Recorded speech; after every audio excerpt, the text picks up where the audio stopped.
안녕하십니까. 권순장의 브릿지 권순장입니다.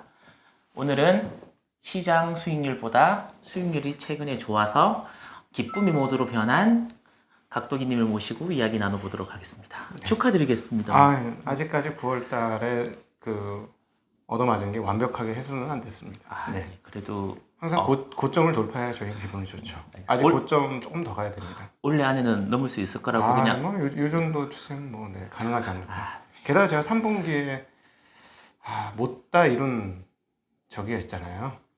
그래서 그거 이번에 4분기에 꼭 좀 아직까지는 제가 좀 앞서고 있는데 3분기에 제가 정진만한테 진만이한테 못 이겼어. 4분기에는 예, 진만이가 1등이고 제가 2등이야. 실제로 전국 저희 회사에서 수익률 진만이가 1등하고 제가 2등인데 아마 지금 4분기는 제가 조금 앞서고 있어요. 현재까지는. 진만님이 근데 긴장하실까요? 우습게 보더라고요. 네. 아무튼 저는 12월 달이 되면 꼭 누가 이겼는지 네. 두 분 다 1등, 2등 못 하시고 3, 4등도 밀릴 수도 있는 게 이 시장이니까 아무튼 제가 누가 1등이고 2등인지 이번 4분기 제가 기필코. 네.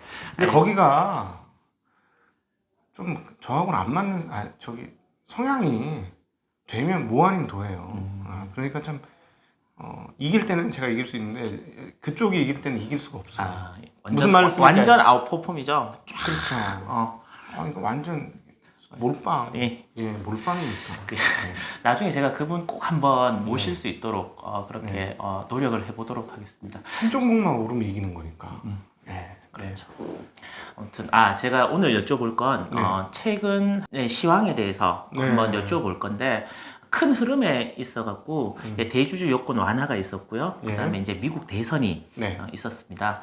뭐 이게 되면 어떻게 되니, 뭐 미국 대선이 누가 되면 어떻게 되니 이런 일련의 흐름들이 있었는데 어느 정도 결과가 정해진 이 시점에서 그 흐름 속에서 지금 현 상황에 대해서 한번 설명을 좀 부탁드릴까 싶은데요. 일단 뭐 대주주 문제를 보면 대주주는 실질적으로 악재 맞았어요. 왜냐하면 10억 이상 가진 사람하고 3억 이상 가진 사람의 숫자는 차이가 많습니다. 그래서 예를 들어 3억 이상 가진 사람 숫자는 굉장히 많거든요. 그럼 그 사람들이 아무래도 번연히 세금을 안 내도 되는데 세금을 내야 되는 상황이면 그걸 받아들이겠습니까? 최소한 매도하고 매수. 그러니까 제 주변에도 그런 대기하는 사람들이 굉장히 많았어요. 12월 달에 난 때리고 1월 달에 다시 할 거야. 이런 사람들이 굉장히 많았기 때문에. 왜냐하면 세금 퍼센테이지가 보통이 아니잖아요.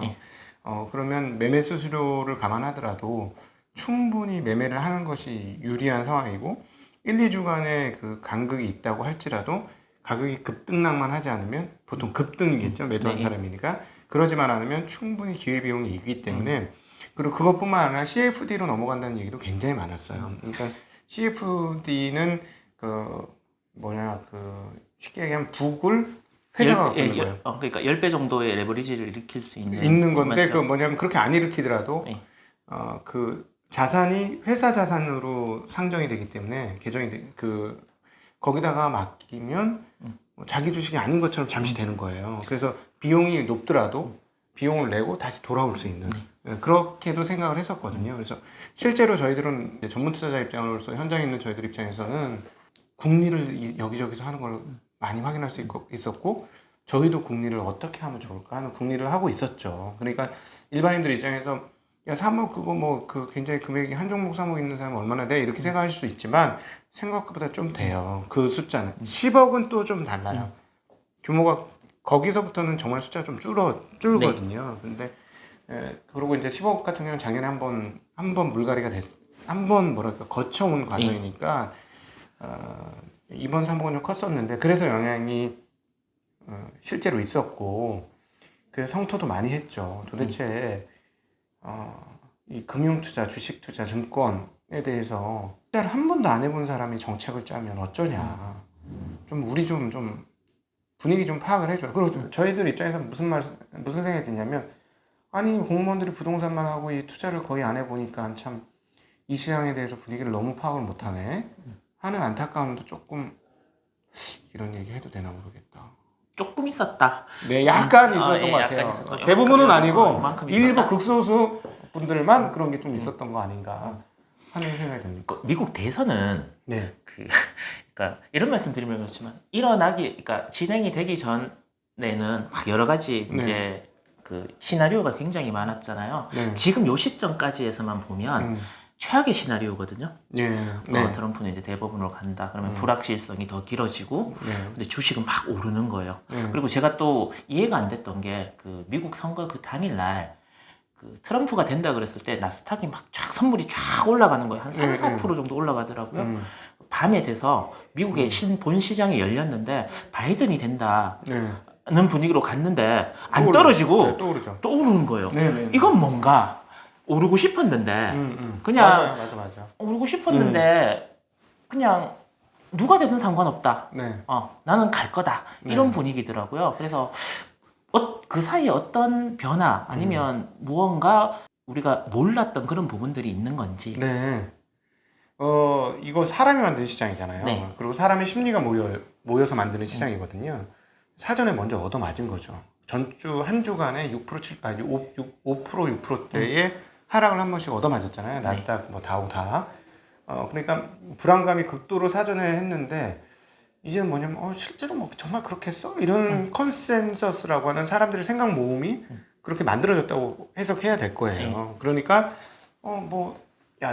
이렇게 해석한 거지. 트럼프 된다니까 그러면은 뭐 바이든 안 되면은 세금 안 때리겠네. 그럼 오케이 고 이랬다가 바이든 했는데 바이든 되는데 뭐 상원을 못 갖고 가는 분위기야?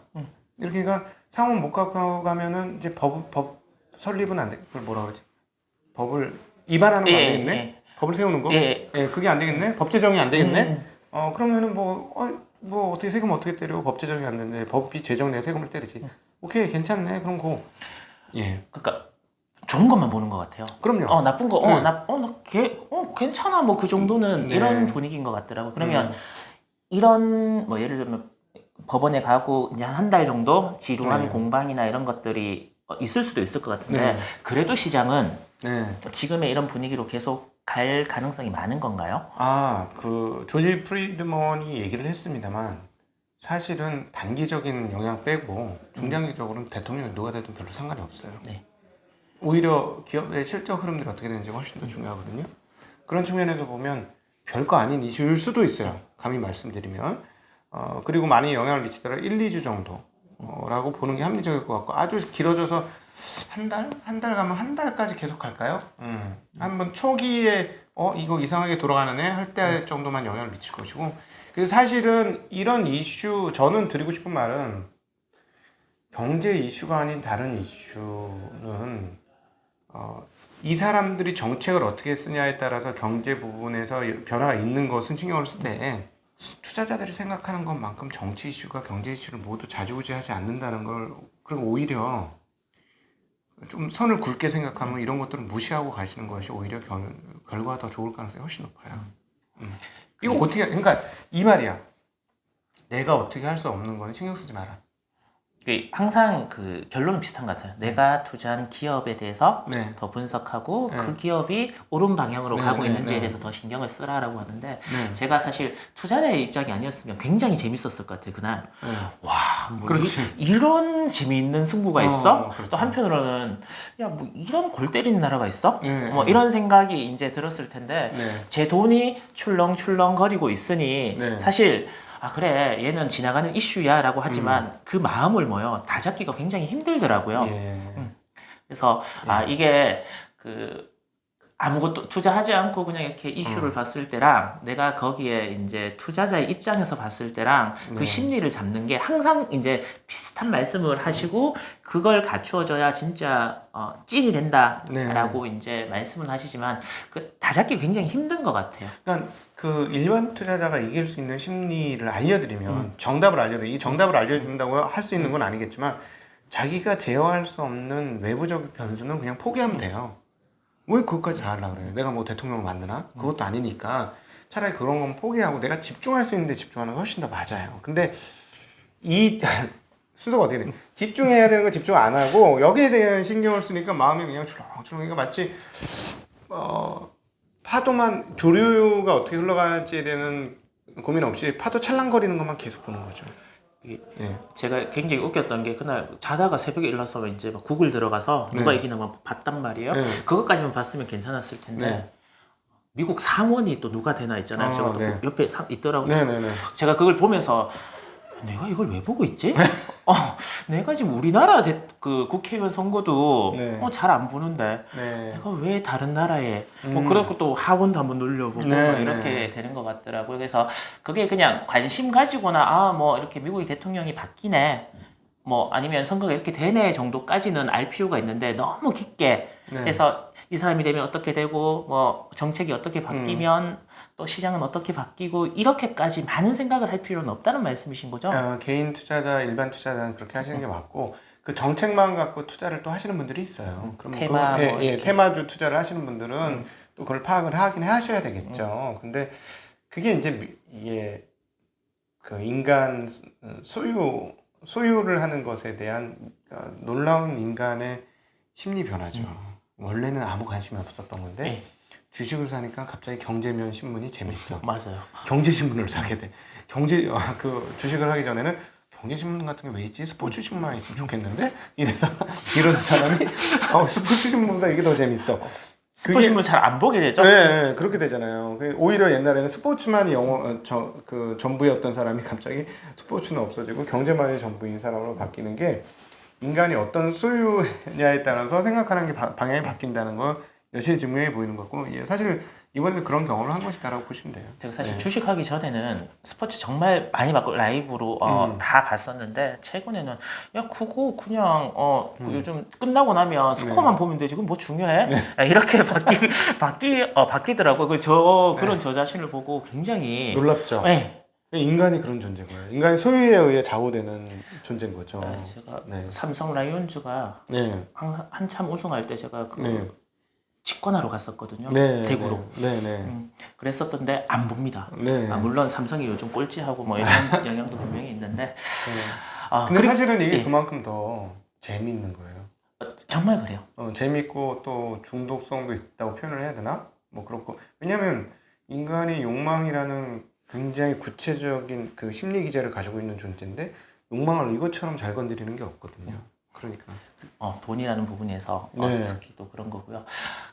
저희가 또 이제 개인적으로 가장 궁금했던 부분들은 이게 또 있는 것 같아요. 이제 3억 대주주 요건 유예에 있어갖고 제가 매년 신문을 보면 이맘때 나오는 기사가 딱 두 가지 있습니다. 네. 코스닥은 10월 달까지만 해라. 네. 왜냐하면 네. 이제 뭐 주식을 많이 갖고 있는 대주 요건 되는 사람들이 많이 팔기 때문에 코스닥은 특히 1월 달부터 10월 달까지 10달만 하는 거다. 네. 또 한 게 지금 이맘때쯤 나오면 찬바람이 불면 배당주 투자의 계절이다. 네. 이게 거의 매년 패턴처럼 이렇게 나왔거든요. 네. 먼저 대주주 요건을 보면 변한 게 없는 거잖아요. 그렇죠. 그러면 제가 생각하는 입장에서 야 그러면 맨날 신문에 나오던 것처럼 11월, 12월 달은 주식 특히 코스닥이 많이 출렁거릴 수 있는데 3억이 유예됐다는 것만으로 아무 일 없었던 것처럼 이렇게 지나가는 게 맞나? 아니면 10월 달 그때 물량을 많이 던져서 그런 물량이 많이 해소가 된 건가? 이런데 어떻게 그런 부분들을 확인을 할 수 네. 있을까요? 사실 뭐 이거는 답은 없는 내용이니까 지나봐야 하는 건데 저는 오히려 조류의 변화에 조금 이번에는 더 신경을 쓰시는 게 필요하지 않을까 싶습니다. 그러니까 박스권이었을 때는 그렇게 계절성을 가지고 대응하는 것도 일종의 방법이죠. 근데 제가 해보니까 뭐 배당 투자가 꼭 맞지도 않아요. 저도 해봤거든 그거 옛날에. 해봤는데 뭐 맞는 경우도 있고 안 맞는 경우도 있고 그래요. 근데 배당을 많이 주는 회사란 중에서 주가가 많이 안 올라갔다면 그거는 뭐 합리적인 접근이죠. 그런 거 괜찮을 것 같고. 대주주권은 일부 사람들은 또 팔기는 팔겠죠. 네. 근데 이번은 앞에 한번 홍역을 치렀기 때문에 상식적으로 생각했을 때 예전에 비해서 그렇게 영향력은 크지 않을 것이다라고 봐도 큰 문제는 없을 것 같아요. 근데 오히려 제 생각에는 지금은 훨씬 큰 조류 변화가 있어요. 외국인? 네. 이거는 정말 큰 조류 변화인데 원화가 강세잖아요. 네. 지금 9월달 중순 이후로 지금 10월달부터 해가지고 전 세계 통화 중에 원화가 최고 강세예요. 그리고 전 세계 경제를 측정하는 그 기관들이 내년도 한국의 경제 성장률을 OECD 국가 중에 상당히 높은 위치에 넣고 있어요. 근데 아시다시피 우리나라가 이번 하반기 오기 전까지 외국인들을 계속 팔았어요. 네. 그런 상황인데 제일 좋아지고 환 매력도 점점 커지고 있어요. 과연 이럴 때 어떻게 될 거냐? 근데 바로 이 방송을 찍기 바로 직전 주간 동안에 외국인들이 기록적으로 주식을 사고 있거든요, 지금. 네. 개인은 2,400 언저리 되면 또 이렇게 팔더라고요. 네. 이게 약간 이제 흐름이 좀 반대인 것 같은데. 박스권 매매가 아주 오래도록 자리 잡혀 있어요. 우리나라에. 그래서 근데 기류가 좀 바뀔 수도 있다는 생각 해보는 것도 합리적일 것 같아요. 지금. 뭐 저도 환율은 누구도 맞출 수 없는데 뭐 1,100원까지 내년에 이야기하시는 분들도 계시더라고요. 그 밑으로도 가능하겠죠. 네. 왜냐하면 자 예측할 수 없어요. 왜 예측할 수 없는지 말씀을 드리면 상식선에서 생각해 보면 수출을 많이 해서 외화 획득이 많은 나라는 강세가 돼야 되잖아요. 네. 근데 수출을 많이 하려면 정부에서 개입하잖아요. 통화를 약세로 이끌기 위해서. 그 개입이 어느 시점에 어느 정도 일어날지는 누구도 모르고 그때 가봐야 하는 거거든요. 네. 그러니까 완전한 그 의외의 변수가 항상 도사리고 있어요. 화내는. 예? 화내는 도사리고 있으니까 그거를 그 수급에 의해서 수급 논리에 의해서 정확하게 해석이 안 된다는 거죠. 근데 어찌 되었건 그럼에도 불구하고 수급 논리를 완벽하게 다 지우고 생각할 필요는 또 없는 거예요. 그러면 지금 수급의 논리는 어떻게 되냐면 누가 돈을 제일 많이 찍었습니까? 미국과 유럽이 돈을 제일 많이 찍었잖아요. 그리고 한국은 찍는다고 우리 같은 경우는 찍는다고 찍지만 미국에 비하면 그렇게 많이 안 찍었어요. 제가 계속 말씀드리지만 미국의 GDP는 1년에 20조예요. 근데 지금까지 찍은 게 4조 정도 되고요. 4조 달러 정도 되고 앞으로 올해 안에 찍을 게 2조에서 3조 달러 찍을 거예요. 아무리 공화당이 반대해도 제 생각에 2조 내외는 분명히 찍을 겁니다. 그러면 벌써 얼마 찍는 거예요? 6조 달러를 찍는 거예요. 20조에서 얼마야? 4분의 1을 네. 넘게 찍는 거잖아요. 그래서 계속 말씀드린 게 우리나라 2,000조에서 4분의 1 똑같은 거지 600조를 찍는 건데 우리 그렇게 안 찍었잖아요. 못 찍죠. 그렇게 난리 난리 납니다. 났죠, 난리 네. 났죠. 네, 물론 그렇게 찍으면 우리나라 통화 완전 폭락하겠지, 통화 가치는. 근데 월등히 못 찍잖아요. 그러니까 그러면 당연히 상식적으로 수급상의 밸런스는 원화가 강세가 나는 게 맞는데 거기다 경제 성장률도 좋아, 쟤네보다. 네. 그러면 상식적으로 이거는 원화가 장사 잘 되는 집이 권리금이 높습니까? 안 되는 집이 권리금이 높습니까? 잘 된 집이 많이 높죠. 그렇죠. 이건 화는 권리금이잖아요. 사실 따지고 보면 권리금이 높아지는 게 상식인데 우린 너무 급속하게 강세가 되는 수출해서 먹고 사는 나라의 수출 경쟁력이 뚝 떨어지니 당연히 개입하겠죠, 어느 수준에서. 근데 그 개입을 하더라도 기존은 강세가 되는 거가 맞는 거지. 분명. 예. 그러니까 지금 속도가 너무 빨라서 문제인 네. 거지. 그게 원만하게만 간다 그러면 네. 그 특히 저희 투자자 입장에서는 충분히 이제 우리나라 주식에 대해서 또 외국인들도 메리트를 느끼고 우리도 네. 2,400 그 네. 이상을 이제 바라볼 수도 있는 여건이 그럼요. 충분하죠. 그 지난번에도 2018년에 2,600 갔을 때도 워낙 강세였어요. 거기서 제가 이제 또 한 가지 여쭤보고 싶은 게 있는데 과연 외국인이 들어온다 그랬을 때 모든 종목을 다 사는 건 아니잖아요. 그러겠죠. 보통 보면 그 최근까지 추이를 보면 IT, 뭐 삼성전자라고 대변되는 그 이제 그런 종목, 또 하나는 2차 전지. 네. 그거 이외에는 사실 외국인들이 크게 네. 살 게 있을까라는 의문이 들고 그쪽 그러니까 뭐 이제 뭐 네이버나 카카오 뭐 이런 네. 것까지 넣으면 이제 그런 종목들 빼놓고 이 섹터를 빼놓고 보면 네. 와 우리도 소외될 수도 있겠다. 개인이 그런 종목에 투자하지 않았으면 이런 생각을 가져보거든요. 과거에 이제 2016년에 장이 좋았을 때 삼성전자 혼자 다 올라갔어요. 네. 그때 많은 사람들이 비참했습니다. 지수는 막 올라가는데 네 계좌는 하나도 안 올라가는 거죠. 그렇죠. 네, 그럴 가능성은 뭐 열려 있는 것이고요. 역으로 생각 한번 해보세요. 우리가 뭐 베트남이나 이런 국가를 투자할 때 나라면 베트남에 어떤 기업을 투자할 것인가 생각해 보시면 우리나라 이제 사실은 베트남 수준하고 비교할 수 없을 정도로 굉장히 큰 국가고 성장한 국가고 발달한 기업들이 많은 국가이긴 하지만 외국인들 입장에서 시가총액 1조 미만의 기업이 사이즈가 어떻게 되겠어요? 그러니까 1조 미만이면 얼마인가? 얼마 천억 얼마 달러죠? 1억 달러 10억 달러가 안 되는 거잖아요. 1조 미만이면 10억 달러가 안 되는 달러하고 원하고 네. 항상 헷갈리더라고요. 네, 10억 달러가 안 되는 기업에 외국인들이 투자하기가 애매할 거라고 봐요. 그러면 결국은 그 큰 기업들에 투자를 할 건데 그 중에 거기도 외국인들도 투자자가 다양하거든요. 네. 가치 투자자도 있고 뭐 모멘텀 투자자도 있고 하니까 어떤 사람들은 그냥 대형주 살 것이고 어떤 네. 사람들은 싼 주식 살 거예요. 은행주 같은 것도 접근 가능하겠죠. 너무 싸니까. 많이 싸죠. 뭐 네. PBR 뭐 3, 네. 뭐 이 정도. PBR. PBR 참. PBR은 뭐 0.3배 막 이런 거니까. 네. 제가 그래서 제 친구하고 네. 그런 얘기, 야 이거 은행을 대출 받아서 사자. 은행을 그래서 3년만 잘 굴리면. 아니 대출 받아가지고 지금 대출 받아가지고 그 배당 많이 주는 애들 있어요. 네. 그것도 국가 기관 은행이야. 기관 절대 안 망해. 절대 안 망하는데 막 4%, 5%막 이렇게 네. 줘요. 네, 그러면은 뭐 그것도 답이 다 되죠. 네. 뭐 시총이 너무 크면 뭐 이렇게 저축은행도 하나 괜찮겠다. 뭐 제가 농담으로 네, 이제 네. 그런 얘기를 할 정도로 그랬는데 그러면 외국인이 이제 우리나라에 들어오는 경향이 좀 뚜렷해질 수 있다라는 말씀이시고 네, 네. 반대로 제가 오늘이 아니고 신문 기사를 보니까 그거 있더라고요. 이제 나스닥에 투자하는 인덱스 우리나라에서 만든 거, 네네. 뭐 나스닥 100 추종 뭐 이런 것들이 이제 어떤 한 회사에서 0.07% 수수료를 굉장히 이제 네네네. 깎으니까 제가 거래하는 그 증권회사에서도 우리도 0.07%다 뭐 이렇게 하거든요. 개인이 지금 나스닥 네. 왜냐하면 기술주에 많이 투자를 하니까 예, 예. 투자하는 거에 대해서는 아니면 뭐 지금 그 나라 이제 그런 회사들의 이제 주식 가격, 주가 이런 걸 봤을 때 어떻게 생각하시는지. 네. 계속 이렇게 유혹을 하잖아요. 증권회사에서 해봐. 야 수수료 이렇게 싸. 우리 네. 환율도 우대해 줄 거야. 뭐 이렇게 지금 얘기를 하고 있거든요. 네네. 그 중장기적으로 미국 주식은 쌀 때 장기 투자해서 결과 다 좋았어요. 네. 그래서 쌀 때 장기 투자하는 건 전 추천드리는데 지금 좀 가격이 높아 있잖아요.